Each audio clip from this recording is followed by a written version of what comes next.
Bonjour et bienvenue dans cette petite vidéo. Le thème d'aujourd'hui est la belle Angie. Cette perle de la nuit dont le corps fait vaciller les hommes en route était autrefois membre de la célèbre équipe SG2 dont nous avons pu suivre les aventures.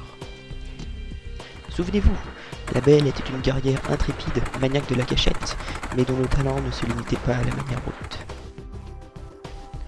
Aujourd'hui, Angie, après sa retraite, écoule des jours paisibles. La vie militaire étant devenue trop rude pour elle, la discipline étant un obstacle à son épanouissement personnel. Désormais, elle parcourt le monde en quête de nouvelles expériences alcooliques et sexuelles.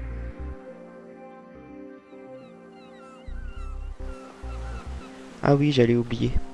Angie s'est trouvé un chéri en la personne de Lucas. Alors je sais ce que vous allez vous dire. Pourquoi ce blaireau alors qu'elle aurait pu avoir mieux?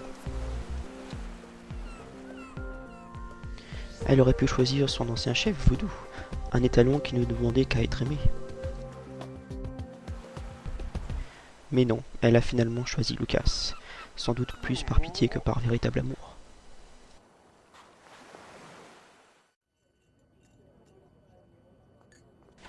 Le moins que l'on puisse dire, c'est que Angie attire les regards, tant par sa démarche que par son style de vie.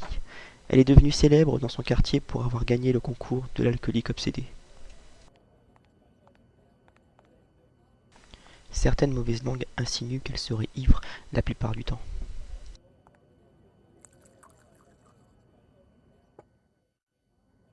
Elle aime profiter de la vie avec son chéri Lucas.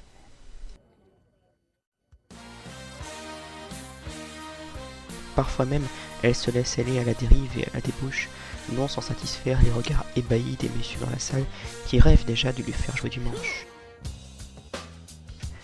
Ses formes sont restées voluptueuses et aguichantes avec le temps.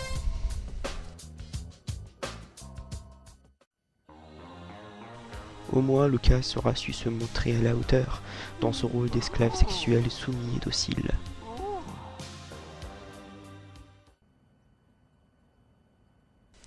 Il aura vite compris l'attrait de la demoiselle pour les jeux étranges.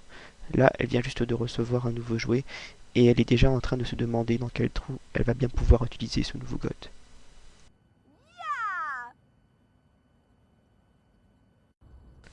Malheureusement, Angie se sera laissé contaminer par les goûts musicaux affreux de Lucas, et on peut maintenant l'entendre s'exciter sur du Laurie ou autre.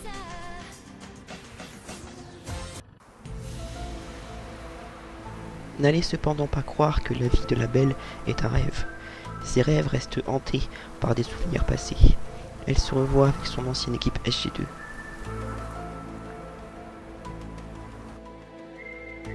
Son esprit n'a toujours pas digéré le départ de son chef adoré, et elle a le sentiment de l'avoir tué et abandonné tel un vrai boulet.